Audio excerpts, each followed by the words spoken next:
believe this is a Celtic state of mind. Welcome. It's Thursday afternoon. I'm here with Kevin Graham and with JP Mason. And big week, a massive week in the world of Celtic and music.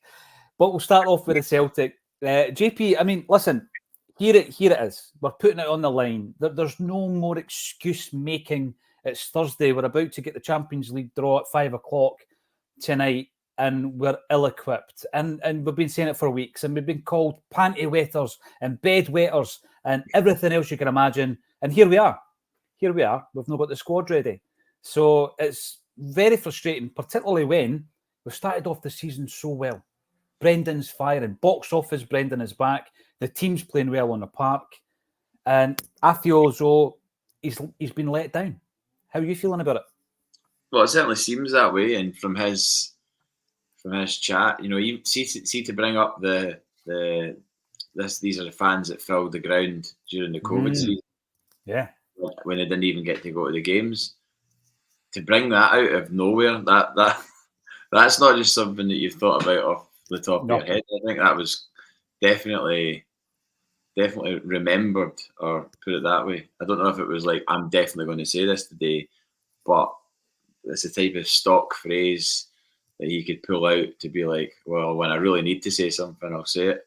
Mm-hmm. So, I mean, I think he's obviously frustrated at the speed of which deals get done, which is exactly the same as Ange Postecoglou said the same thing. Like, I think I need to hurry some people up here in terms of getting something over the line. So that's not obviously changed in the last 2 or 3 years. So it's frustrating when you know the manager's frustrated, because I've said it a number of times. You just don't want that to happen. You don't want us to lose that manager again for our own reasons and not for anything to do with him. Not for him wanting to seek another challenge or anything. If it would be us, it would be our fault. You know what? I'm glad you brought that up, JP, because I was thinking this morning that we're more aligned, and I'll throw this one over to Kev, we're more aligned with the way Brendan Rodgers thinks than we are with the board, Kev. It's not as if it's an us v them, club versus fan base. What I'm hearing from Brendan Rodgers is very similar to what we've been talking about all pre-season. That Jose must have been listening to the last 3 months of this podcast. Well, we know he's a fan. Truthfully, it was very heartening for him to actually say that. Didn't you say something similar about a week ago? I did say something similar about a week ago. So when we break our transfer record today and sign 4 new players, it's to me what I said on this podcast last Wednesday. Of course. That's what I'm going to take full credit for it, because I never take credit for anything. No, it was interesting to hear him say it. He was only pointing out what we all know, and we're like that drunk divorcee out on a Saturday night, looking at Old Spice and his good sambas, trying to get a lumber. That's what we're like now. I'm trying to remember what Old Spice smells like. Remember Kevin Keegan used to do the adverts for it back in the day. I can't remember what it smells like. It's pretty potent. Aye. Well, I think it will be potent, because there'll be clubs robbing us left, right and centre. I thought Kev was leaning over to just show us that he still uses it. I thought in the screen we were going to get a little bottle. No. Listen, on that point, Kev, right, we can sit here and moan, and people can call us all the names of the day saying, look, he's continually winning the league. What are you moaning about? You've just spent the best part of 10 million quid on Ida. You're going to break the record again on Engels if everything goes to plan. What he's moaning about. But what we're moaning about, what we're frustrated at, JP, is the fact that it takes so long that within the last few days of the transfer window, you're going to end up spending an extra £1.5 to £2 million on every player you bring in, because they know we need them, right? But we obviously need them for the Champions League squad getting announced, and they know that we've got the money. So we're basically played into their hands in terms of, you know, we're trying to save money. You end up spending a lot more than you would have done if you got the deals done early. Yep.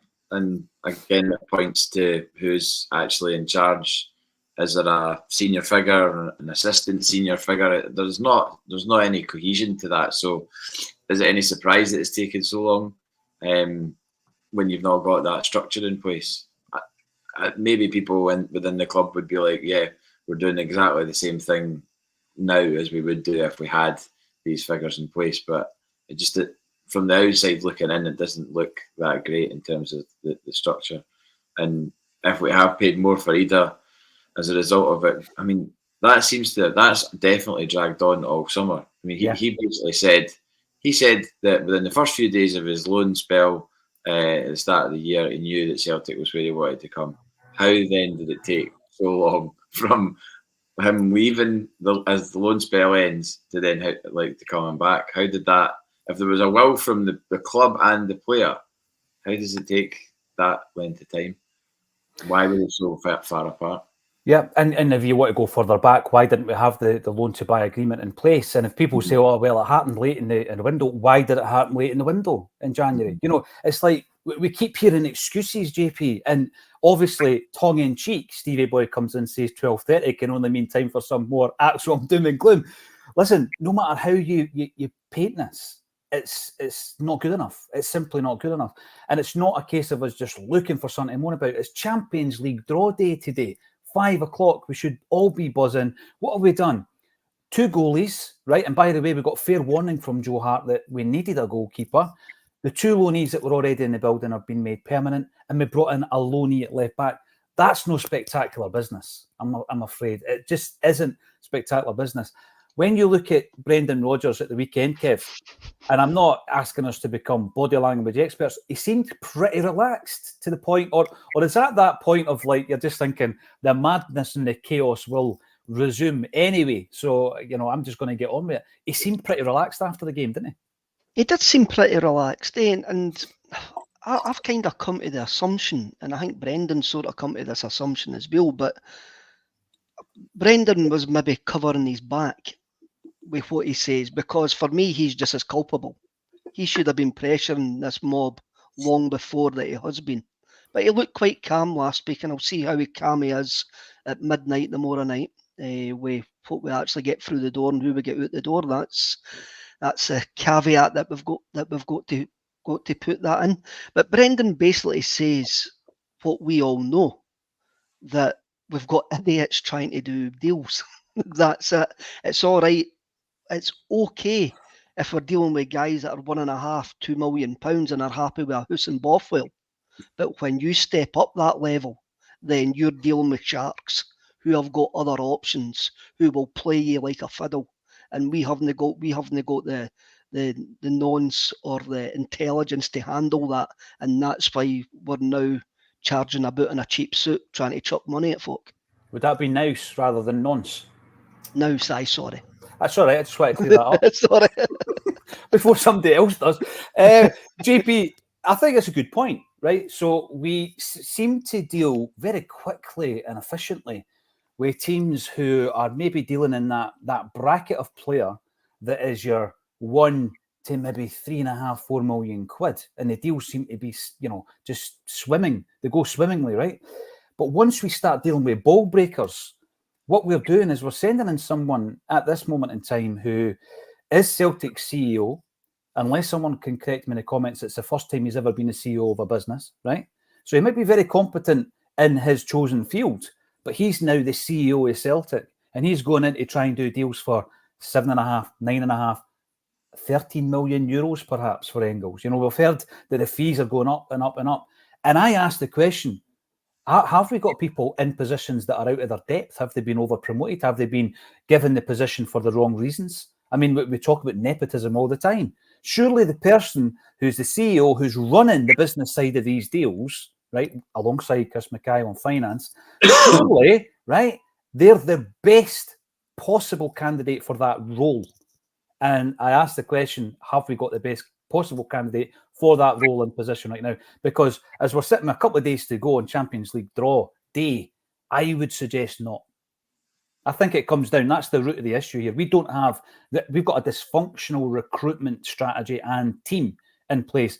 And I've seen the list. Oh, look at all these guys that we've made money off. I could also compile a list of loads of players we've lost money on. And by the way, a lot of the good work you've done has been undone by £3.5 million players that end up leaving for nothing, running down their contract. never having played 50 games of football for Celtic. The last time I checked it, from 2010 up until 2023, so not including your Navrowskis and all these guys, right?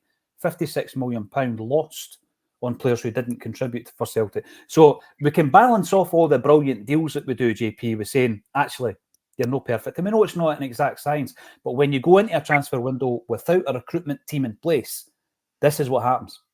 Mm-hmm. No, I'm just comparing the transfers in terms of that bracket of going for like a 1 to 3 million player or whatever. So many of those deals will have been just agents being like, I've got this player, we're not fighting other clubs here. This player's yours if you want them. And we've taken them probably because of a relationship with that agent. I think of that specific example where, was it an Israeli player that was kind of foisted upon Neil Lennon? Rami Gershon. Apparently he just was having not a great time where he was, needed a move, and Celtic came to the rescue because maybe further down the line we would get a better player out of the agent as a result of doing.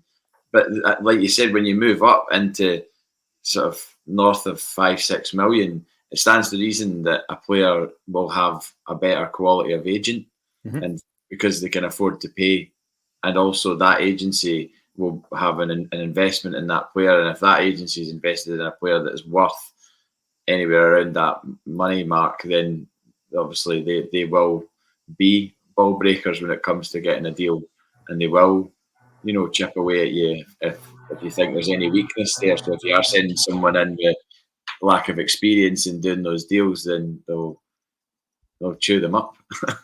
Yeah, because they're ball busters. That's what we're talking about, JP. I'm really keen to bring in the comments because this is all about trying to gauge what the feeling is in amongst the fan base, and obviously a cross-section of that fan base tune into Acsom on a daily basis. We are going to be talking about Champions League draws, who you would like to see, all that exciting stuff. Who else could we sign? Are there any wildcards that you reckon will come to Celtic? Me and JP are working on the welcome back video for Odds on Edward. Not sure if we'll ever air it, JP, but we've got a plan in place. Let's go into the comments. And you never know, Joe. You never know. There might be a few Oasis references in there as well. Our motto after every transfer window closes is look back in anger, says Joe Hamilton. Look at the Acsom logo. Yes, we ripped off Acsom. No, we ripped off Oasis.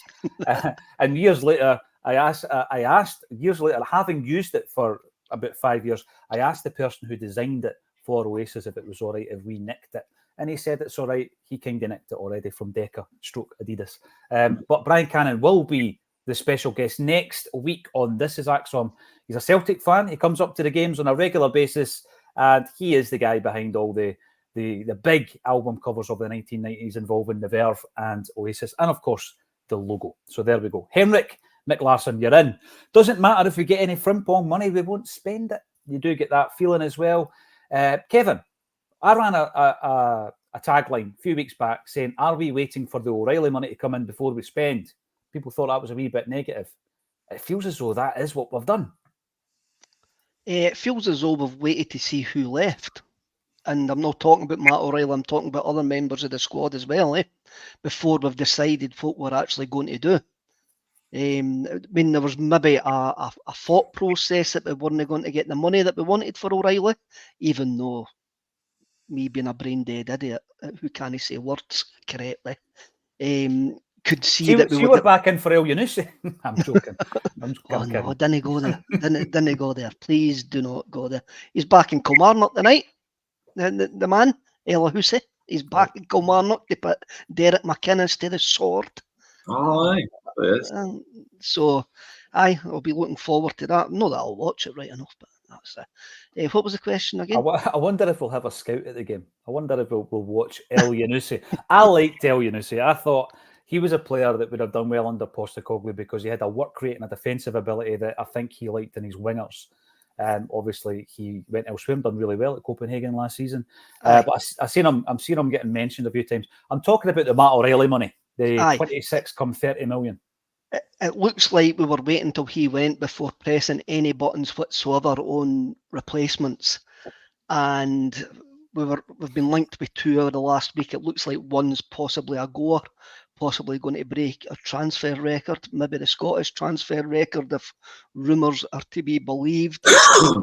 But I still like to see a winger come in. But this has a look at, we've seemed to focus more on getting folk out the door than trying to get folk in. And there's going to be a bare minimum coming by the looks of things, because how long does it take us to get deals done? We've been very good at getting rid of players. I make it 14. I think we've got rid of 14 first-team players. And there's possibly Iwata will be away as well over the next 24 hours, and Narovsky and Palmer as well.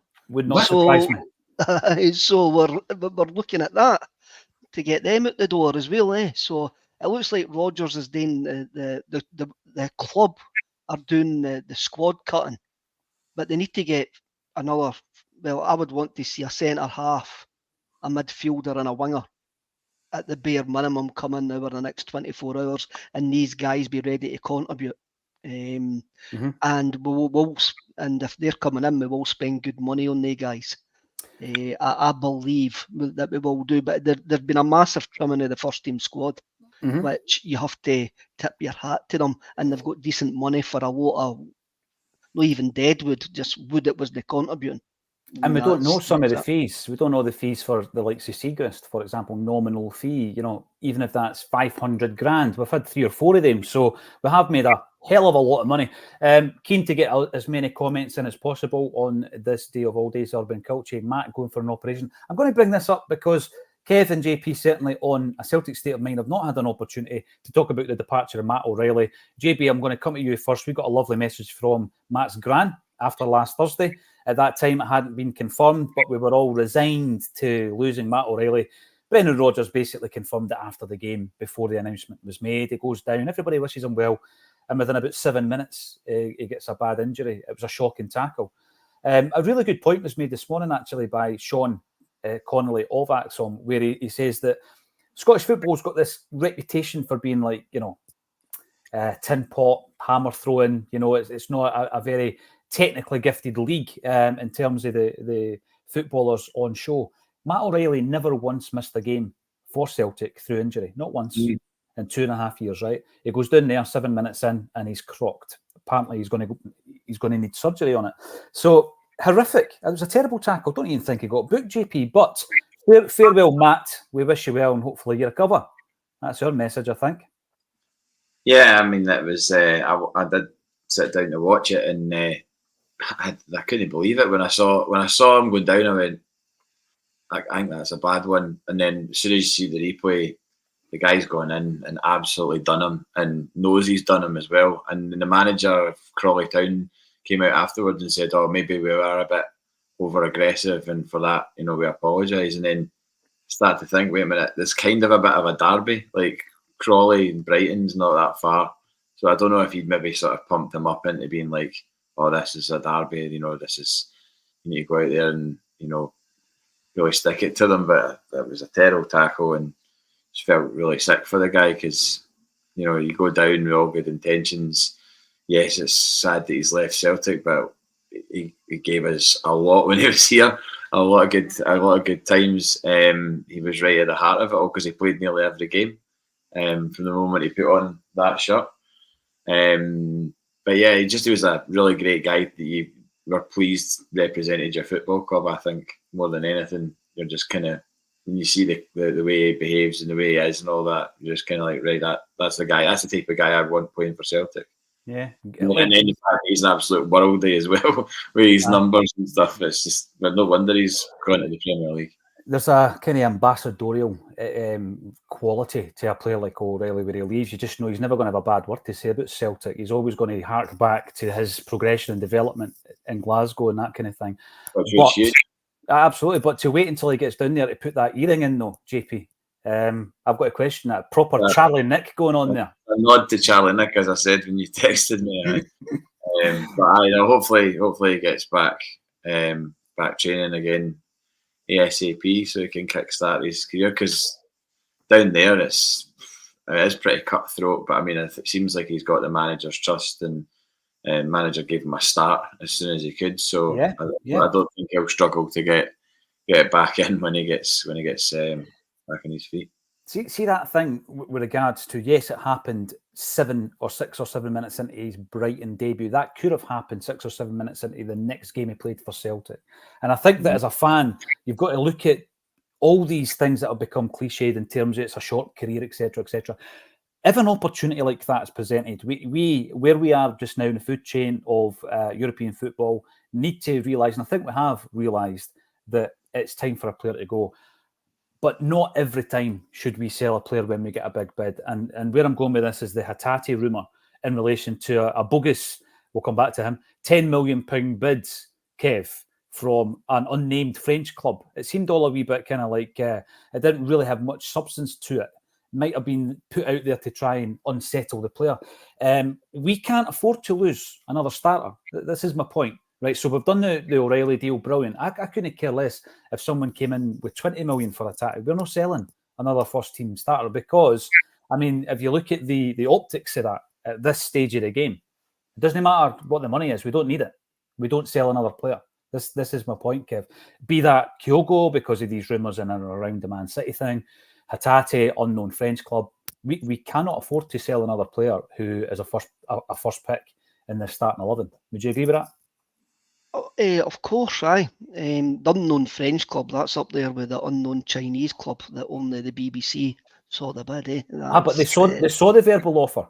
They saw the verbal offer, aye. No, we can't afford to lose anybody. I'm not surprised that we knocked back if there was any sort of bid for Hatate. There has been interest in Hatate, but we might have to withstand something for England tomorrow, because there'll be teams down there like, I think he's been linked with Leicester City, and that they will get desperate tomorrow and try to chuck money our way.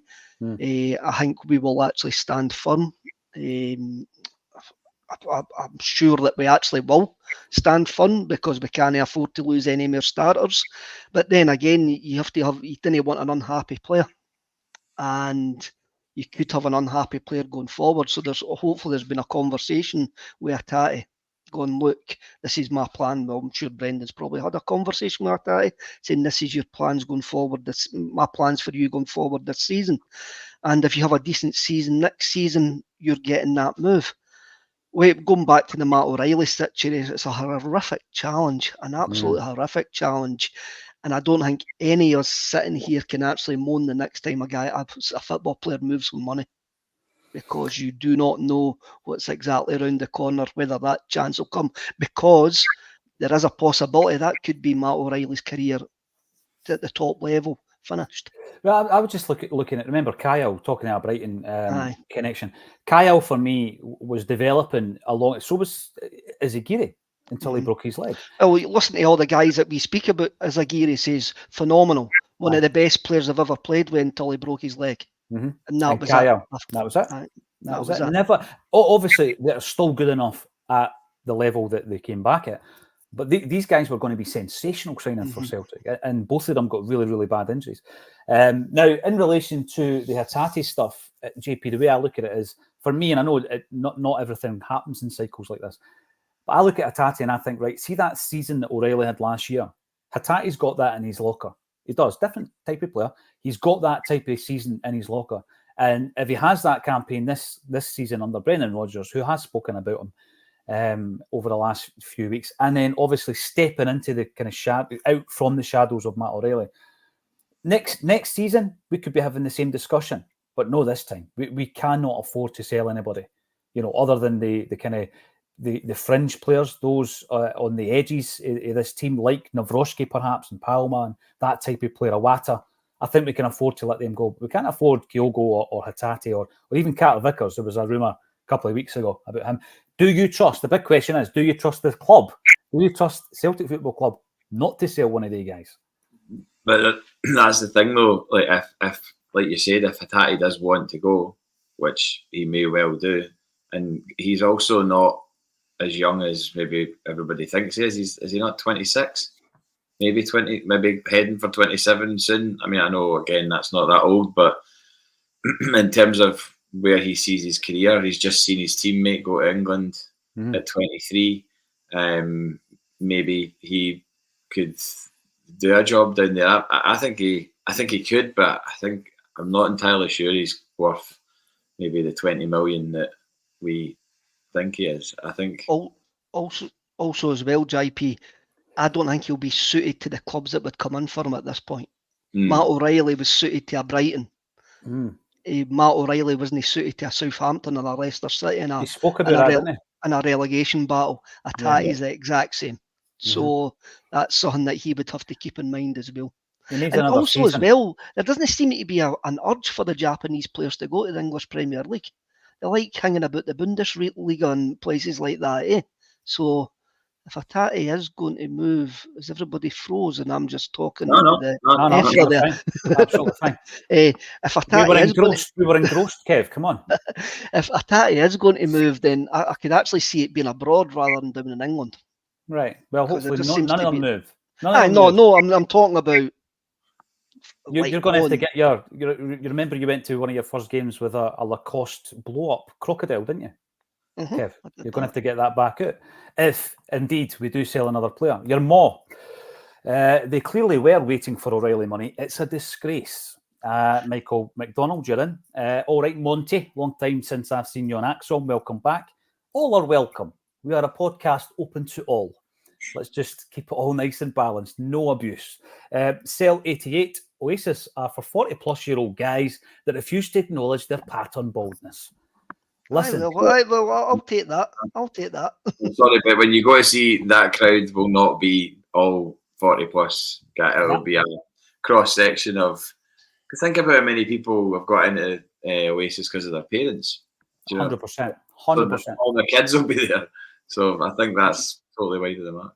I spoke to people who have got into them through Liam's old solo material. I remember going to a gig one time. Where was it now? Glenrothes Halls, Kev.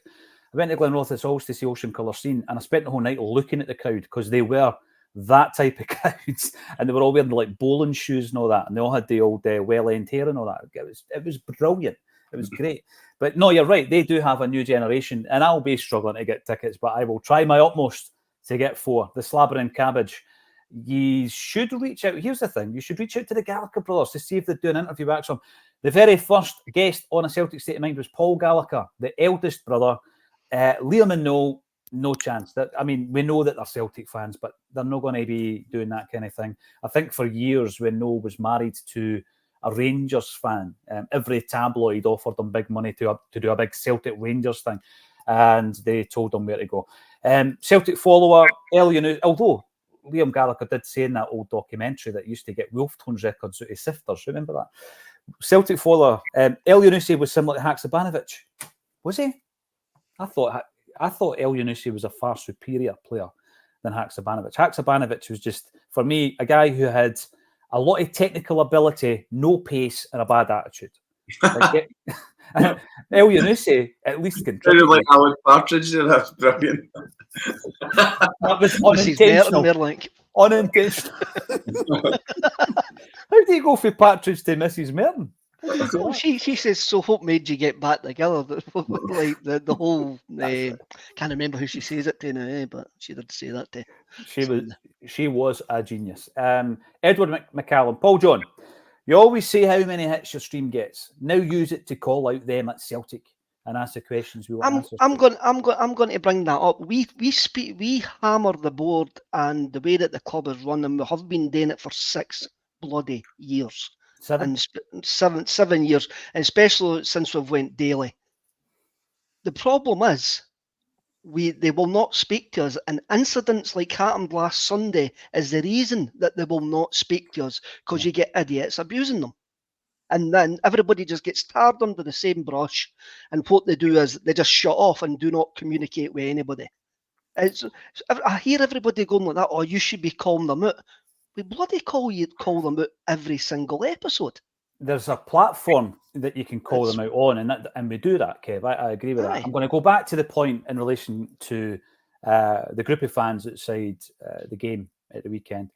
And I'm going to disagree with you a wee bit on this, Kev. Now, I don't think anybody should be abused, but I don't want to call a fellow Celtic fan an idiot for being frustrated.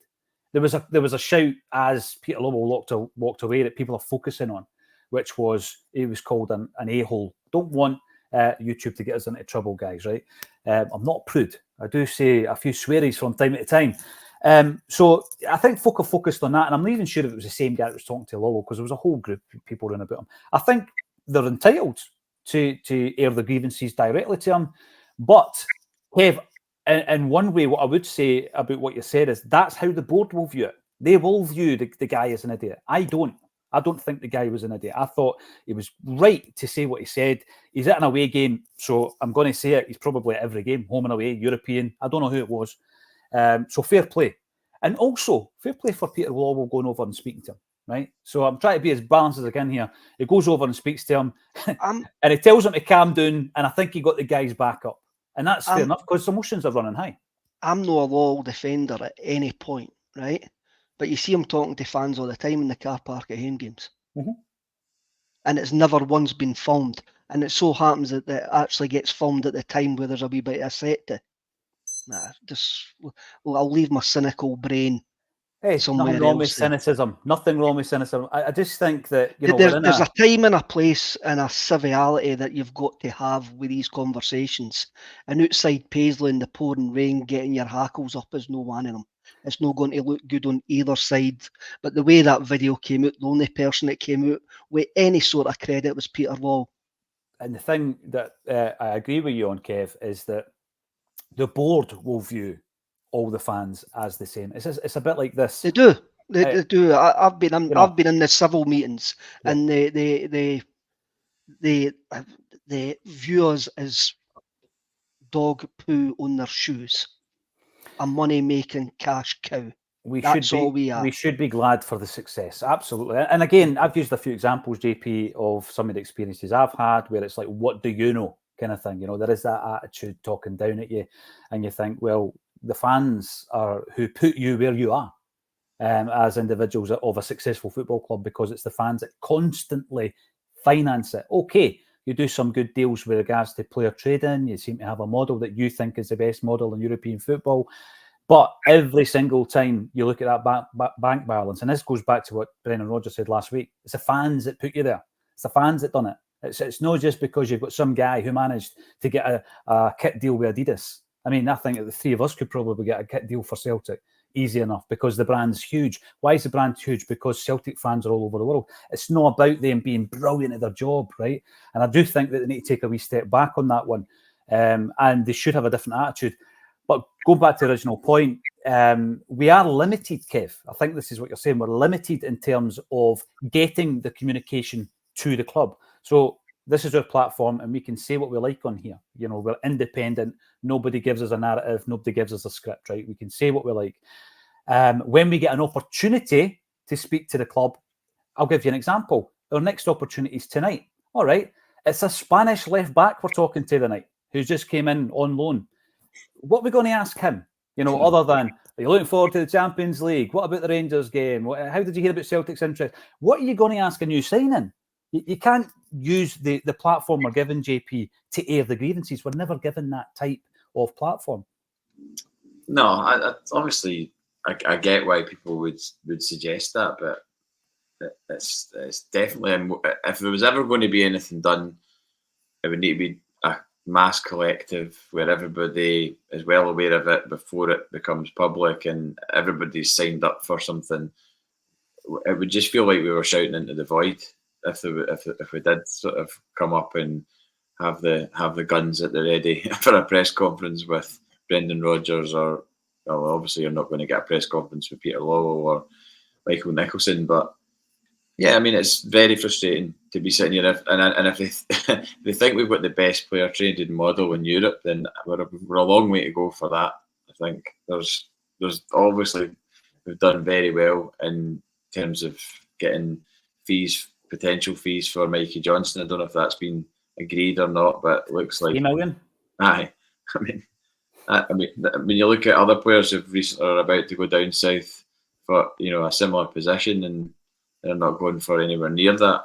So, I can't wait, JP. Sorry to interrupt. I can't wait for the interview with Brendan. You know, when Mikey Johnson tears it up at a World Cup for Ireland or something. He's like, I turned that player around, like, you know, sent him away on loan, nurtured him, developed him, got him his big move. I can just, you know, I can picture it. But no, fair play to Mikey. I wanted to talk about him. You know, 8th season as a Celtic player, came through the ranks, undoubted talent, JP, but it was never going to happen at Celtic on a consistent basis. I don't know why. Is it a mentality thing with the player? I think it's just a mixture of luck and managers changing as well, probably. Like some players have got enough good grace within the club or within certainly their stats to be able to be like, all right, well, I can trust him. But he's not really got like this sort of great body of work. He's no credit in the bank, is he?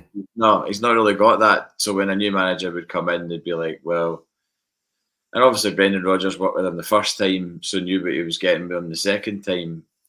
And that would probably lead you to think, well, he's no doubt not going to play for Celtic because he did. I mean, yeah, he did play a bit in that time, but it was only because it was forced upon him, I think. And he'll have looked at it and come back and been like, I've gone away and done all this, and I've come back, and you're still here, and this is all you've done in this time. Kind of like a school teacher marking someone's homework, who's been like, you've not really progressed the way that I thought you would. So I didn't see a future for him at Celtic because of that. And I think he deserves to play every week because he's good enough a player to play week in, week out for somebody. It's just, unfortunately for him, not Celtic.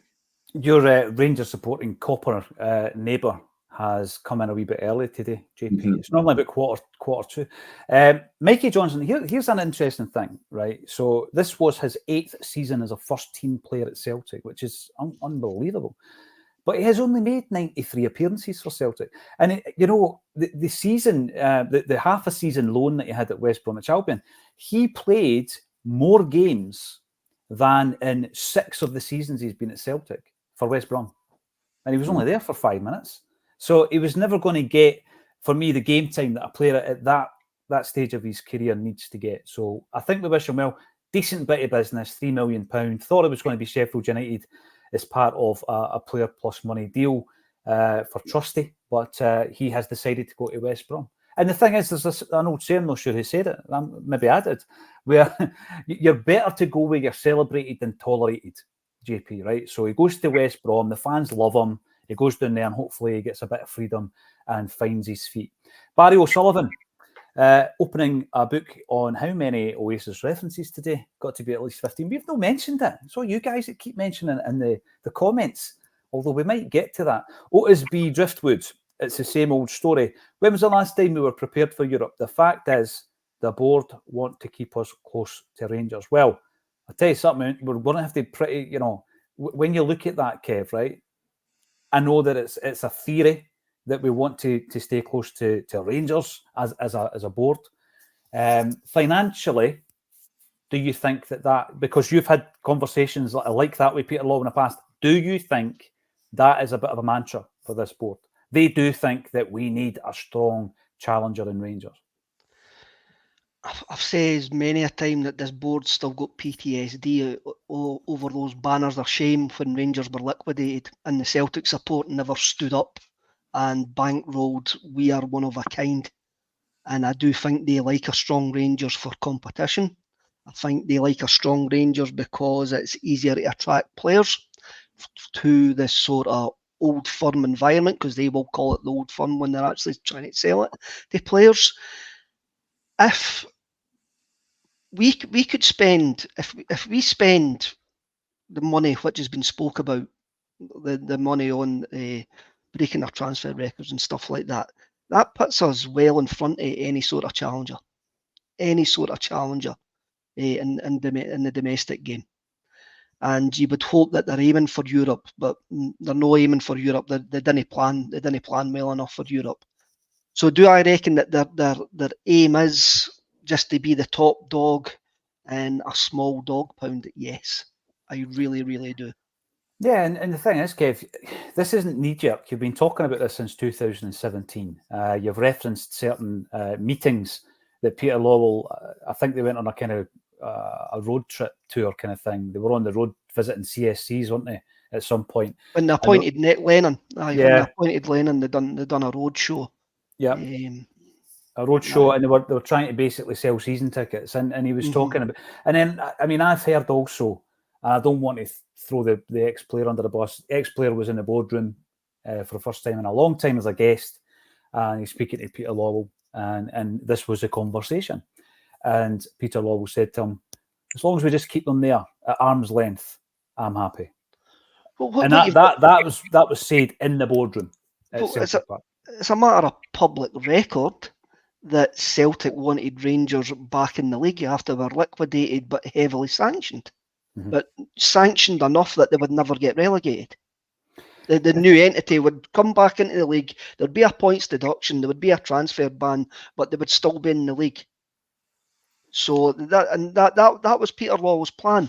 And you've still got the 5-way agreement, which has still got your mucky fingerprints all over it. Mucky fingers. See what you done there, JP? See what I done there, eh?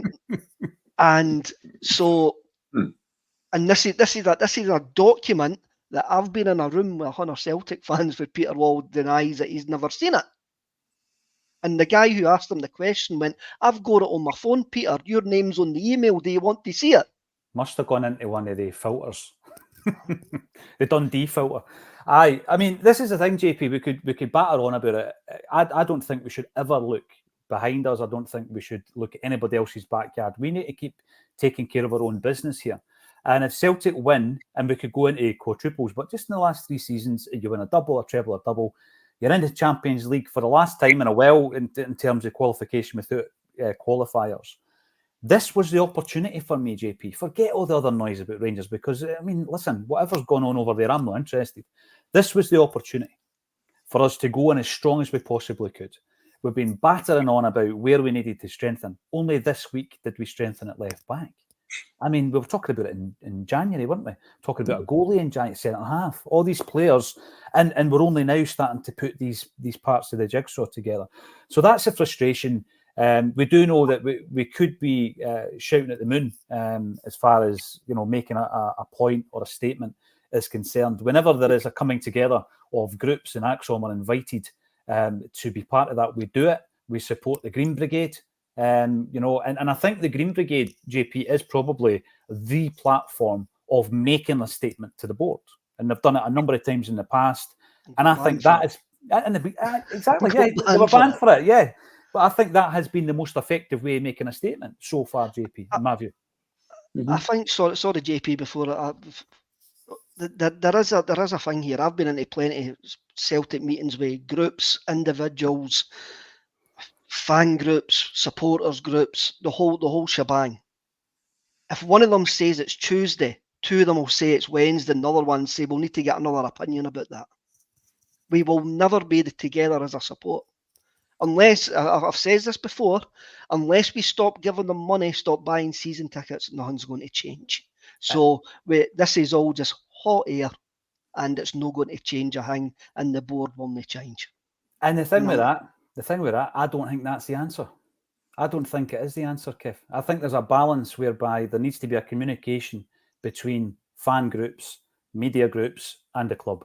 And as you say, I also think there's too many associations and affiliations with committees and all this kind of stuff who are feathering their own nest. They don't want to be asking the difficult questions, Kev, because there's 2 tickets that they get on hospitality or in the boardroom every single week might just get pulled. So we know that all goes on. Fan media, I think, is an important part of it. But for me, the people who actually make the statements and do it well are the Green Brigade, JP. Let's talk Champions League. 5 o'clock tonight. There's going to be a draw. There's a live beam back at Celtic Park for the media. We've been invited, which is lovely. Acsom Rabani. Although, if they're watching this episode, maybe that will be taken back. Acsom Rabani is going to be representing Acsom. I'm guessing you've had a look at the pots, JP. What kind of favourable, fanciful kind of ideas do you have, and which ones do you want to avoid? I guess, obviously, avoiding the big guns that we've had, because we've played them. It'd be good to play. I always like to play somebody completely different. I know you could be like, oh well, you dry your eyes having to play Barcelona in the Champions League, but it's just when you've done it a few times. But then there's people that are young that won't have had the opportunity to do that. So if we were to get them, then fine, bring them on. But for me personally, if I was going to make any one trip, it'd be Dortmund, 100%. Because, like you said, we've got qualifiers next year. You just don't know when you're going to be in the Champions League again. I mean, I hope we get through and we're in them for the next couple of years. But every chance that next season we flunk if we've not prepared as we see we haven't been this year. We haven't prepared for qualifiers next year, and then who knows how long it could be before we get back in. That's the worrying thing for me, is getting back in. Right. That's a great point, JP, because European football will come earlier next year. So we're already kind of shambolic and dysfunctional in terms of recruitment, Kev. At this point, where we've actually got a wee bit of leeway before the first Champions League game, it's going to come early next year. If we don't get that recruitment team sorted in terms of the structure of it, the head is recruitment, which currently is vacant. Director of football, don't know. I've not heard the club talking about that for or if at all. We need to get the recruitment structure in place rapidly. It should already be there. But even more so when you consider that we've got qualifiers next year, Kev, because they come early in the day. They come early in the calendar. Well, they've only had since February to try and get it in place. Then they haven't put it in place. Then they've left a CEO and the chief financial officer, whatever the other guy is, to try and do it. So I reckon we'll still be in January and we still won't have a recruitment team in place. Your January transfers should be your Champions League transfers. We shouldn't be, scurrying about looking for players now to play our first Champions League game in a matter of weeks. We shouldn't be in that position. You should be buying players in January, bedding them in, and they're ready to go for the Champions League. That's what should happen. JP mentioned Dortmund. Did you go to Dortmund away, Kev? Before? No. I never. No, have I been in Germany? Yes, I've been in Munich when we got beat 2-1. Alan Thompson scored with a diving header to put us 1-0 up. And then Magnus Hedman decided today. Magnus Hedman things. Yep. And I've been in Munich. That was old Olympic Stadium, so it shows you how long ago that was. Yeah, Magnus Hedman popped into my mind as soon as you mentioned Munich. So Dortmund away, says JP. What English teams would you like to, if any, meet in Europe? Liverpool? Liverpool or Arsenal, yeah. I think Arsenal. I mean, we've never really played them, have we? Like in the actual group stages, not to my knowledge. Just the played them in the qualifiers 2009. Mowbray, yeah. Yeah, but I don't think we've ever played them group stage, so it'd be quite cool to do. Who was the name of the wee guy that dived for the penalty? Remember Boric went in and he dived? Eduardo? Was it Eduardo? Eduardo, yeah. And Massimo Donati scored his final goal in a Celtic jersey away, I believe, against Arsenal on that time. No, I quite fancy Dortmund. I quite fancy Liverpool. I'm a bit like yourself, JP. I'm looking at the kind of teams that you think to yourself, right, I've seen all the big hitters at Celtic Park. That's not in my psyche now. I just want to get through. Yeah. I want to have 10 games. So what is the kind of journey to go through? It's not just about having the box office games. I'd much rather come up against teams that I think, all right, we've got a chance to get X amount of wins that might give us enough points to get us through here. So yes, I get that some fans would love to see Barcelona coming back to Celtic. I want to avoid teams like that. I want to avoid some of the big hitters. So yes, we're going to be 5 o'clock. We will know the destiny of our Champions League campaign. When you were talking about that, having a look at pot 1, I would want Inter Milan away, because there might be a chance of getting a ticket for that, and Liverpool at home, because I would probably go to that Champions League game, Liverpool at home, because that'll be a good laugh with the Scousers. Yes. Are you going to take your Champions League tickets, Kev? Always do and always sell them. Have we any idea how much they're going to be? £200. Is that the rumour? £200 for the Champions League tickets, right? I haven't took a Champions League package for 12 years. I forgot until just there. It's not home and away with the same team. It's like it's different. One fixture. Eight teams. Aye, 8 teams home or away. Yeah, absolutely. I mean, Asim's going in there tonight. He fancies avoiding Madrid, Bayern, Arsenal, Atletico Madrid, Sporting, PSV, Monaco, and Villa. He wants to avoid them. Do you know the annoying thing is? My mindset might be different in terms of, never mind the fact that we've played X team or whatever before, but especially that big tranche of teams like your PSGs, your Man Cities, your Barcelona's, Real Madrid. Like, if we had recruited right now and we were in that place where, like, say we still had Matt O'Reilly, and you had Matt O'Reilly, Hatate, McGregor midfield, you had another centre back, Trusty, say, in with Cameron Carter-Vickers. You don't know how this new left back's going to be from Barcelona, but potentially him as well. You know, that's suddenly making that team where you're going into a game against Real Madrid and going, okay, we're the underdogs, but we can give them a game if we play our football. I think it goes back to that game at Celtic Park, JP, where you're sitting there at nothing each at half time against Real Madrid.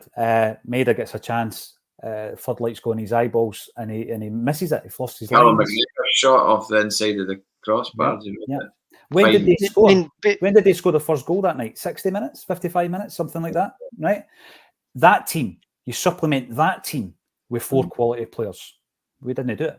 We didn't do it. We sold Jota, we sold Matt O'Reilly, we sold Giakoumakis and Juranovic, Starfelt. So this is my frustration as a Celtic fan, that there's always that moment where you think, we're at that point, 3 or 4 quality players and we've got a right good side, where you're never going to win a Champions League, JP, but you can go toe-to-toe with the finest, right? And then we regress. We go backwards. We take 5 steps back, and then we slowly build it back up. And it's, I don't know, Kev, you reckon there was something inbuilt in the psyche that prevents us from taking that next step. And it can't just be financial. It can't just be financial, because we could afford to do it this summer. We could afford to go out there. And by the way, I predicted £36 million gross on a bulletin that we did, JP. I'm going to stick to that. I still think we're going to spend that money. Let's talk about some of the players as well and bring in some of the comments. I predicted a net spend of 0, and I'm going to stick with that as well. What we're running at the moment, what we spent, 13. Aye. What we brought in? Well over 30. A lot more than that. Aye. Kaiser, HTTC, that's why they call it window pane. There you go.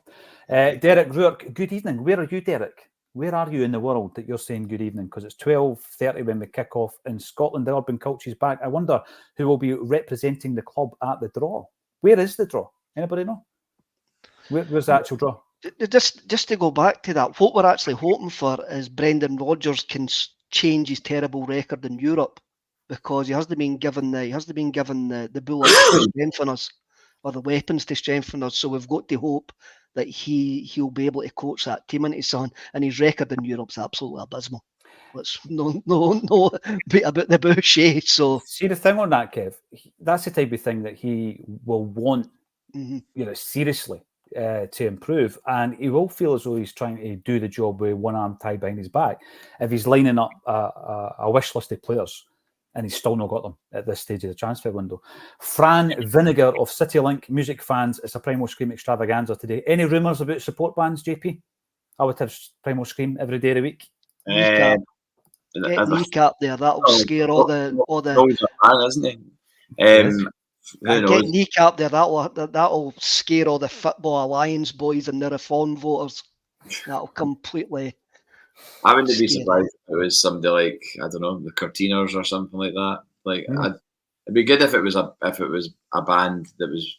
I mean, imagine it was the Verve or something like that. Imagine the Verve back together just to do those shows. That would be cool. Just because, like, Oasis supported them back in the day. So all right, we'll run with the Verve, the Laz, and the Smiths, right? But actually, I think maybe somebody like Brute Combe would be good. Actually, we'll probably get Johnny Marr. That would make a lot of sense. I wouldn't be surprised to see him on some of the dates. Probably. He might come on and play a few tunes. Otis B. Driftwoods, disastrous leadership from a position of strength. It's a familiar story as far back as Martin O'Neill's era. And Robert Hyland comes in also to say that Dundee bought a new midfielder yesterday. Was that the guy they brought in on loan, I think? So I would guess Bogusz is definitely out and Luke McCowan is in. I want to pick up on this, right? I've heard, listen, Luke McCowan's had 2 really good seasons at Dundee. Why Kev has a 26-year-old not played in the Premier League in Scotland until 2 seasons ago. Why is that? There's a reason for that, right? There is a reason for this, aye. There is a reason for that, but there's also the reasoning that it could just be luck. It could be bad luck. It could just be that he's never really had the chance. Either that, he could be a Paul Hartley in waiting. Who knows? He could just be a late developer that just needed that opportunity to do it. I get everybody's argument about it. I get everybody's argument, but when you see the players that we're actually linked with, apart from Trusty, none of them seem like sort of got Brendan's fingerprints on them. They seem to have, I don't know, like the Polish boy in America, didn't actually make sense to me. I'm going, how's that came onto the radar? Where's this young guy in the Bundesliga? Depending what agency he's for. I don't know what agency, if it's an agency that Brendan's worked with before, but there's just certain things that McCowan makes sense with Rodgers being here the last time and you had your Johnny Hayes and guys like that, I'm going, that kind of makes sense. Jack Hendry. I get that. And stuff like that. I couldn't remember that. The thing with agencies, though, the thing with agencies is if you're relying too heavily on them, then they're fraught with danger. Aye, they are. They're fraught with danger. So if you go to an agent, even on their agency, they might not have the player for you, but they will speak to other agencies and they'll say that Bogusz is available, he fits that criteria, etc. So that is fraught with danger for me. And I hope that the Luke McCowan rumour isn't seen to fruition, because for me, a more interesting move for him, JP, would be for Aberdeen to come in and spend £1 million on the player. I think that would be a far more interesting move. He'd get far more game time at a club like Aberdeen. I can't see him improving the side when David Turnbull couldn't improve the side. Turnbull was, when we signed him, the star of Scottish football, the rising star of Scottish football. He came to Celtic, and albeit he did score a few goals in his time, he didn't cement himself as a starter for a long period of time. He had a bad injury in Angie's first season, which didn't help him. He got the Player of the Year the season before for Celtic because we were rotten. And remember, he came in really late, October. Who were we playing? Lens, I think it was, in Europe. And he came in and he played brilliant. He stayed in. But if David Turnbull can't do it, I don't think Luke McKinnon, no disrespect to the player, I think he's a smashing player. But not for Celtic, not for me, JP. And I'm not being snobby. I think there are other players out there. What about the kid last night that I shouted out? Ruben Caldwell. You see his goal last night? No. For Cardiff against Southampton in the Caribou Cup? Unbelievable. No. Unbelievable. Honestly. I think with McCowan, like, it would depend if there was a few more departures, like you talked about Iwata earlier on in the show, and what's going to happen with him. But if Iwata's to go, who else is gone? Daniel Kelly's gone, so that was a place on the bench last season. I'm just thinking about if he was to be like a backup midfielder, like if he was the one that was the backup central midfielder after your first sort of 4 starters. So he'd be the guy that would be coming on with half an hour to go or whatever, I guess, in games. He would be, but then where does that leave Odin home?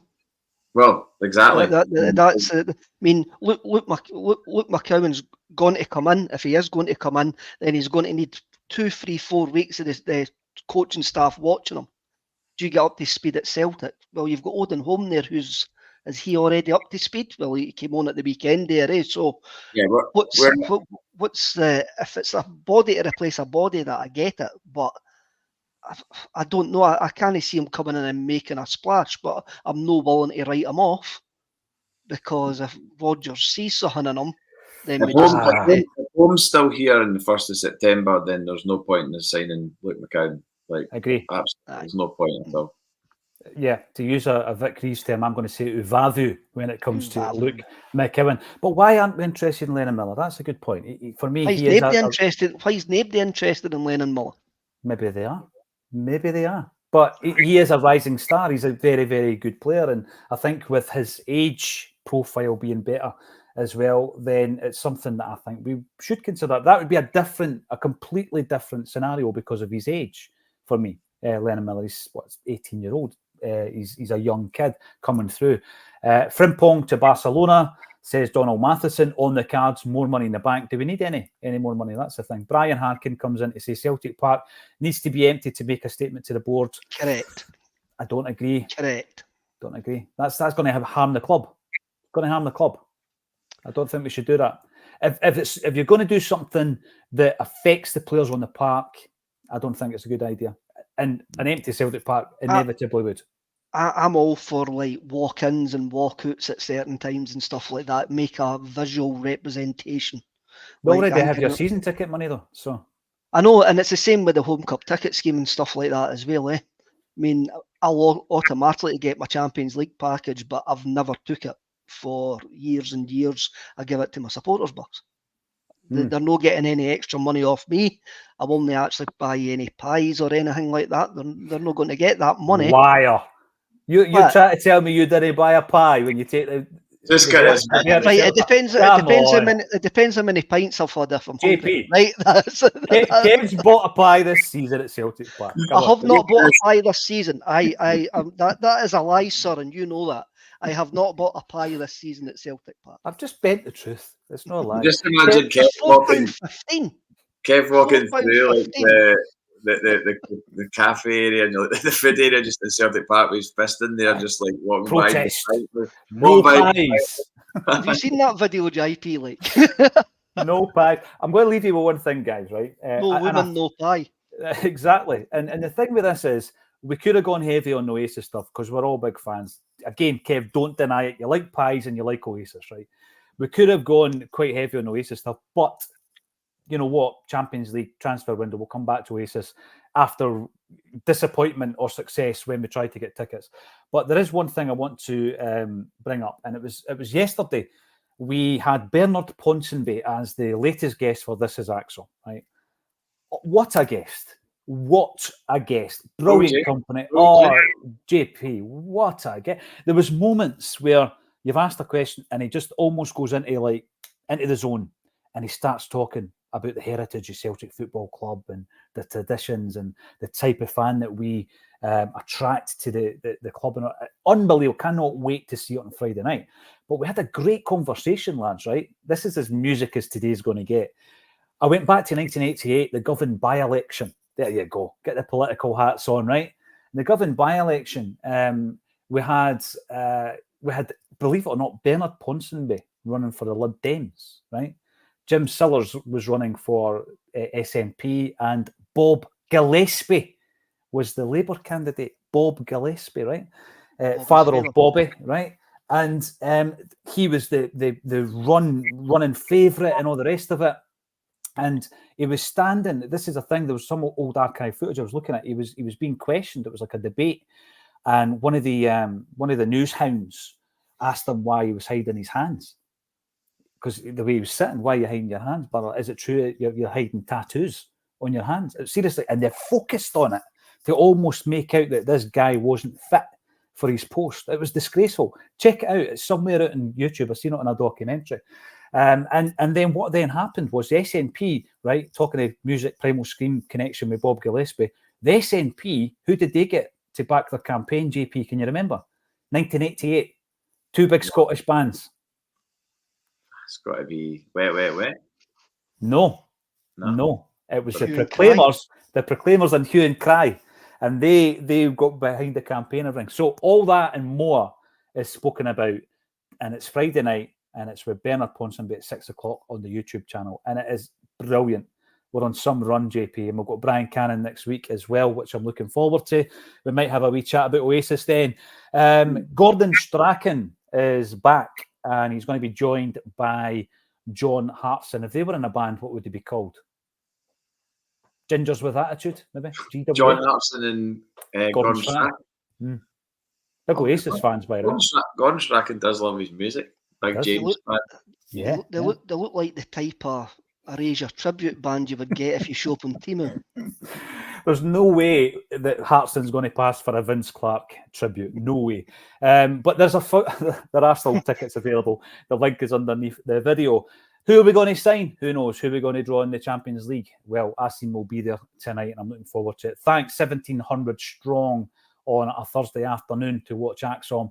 All that's left for me to say, Kevin Graham and JP Mason. Sunday as well, is there not? What's that? There's a game on Sunday as well. I know. Just another game.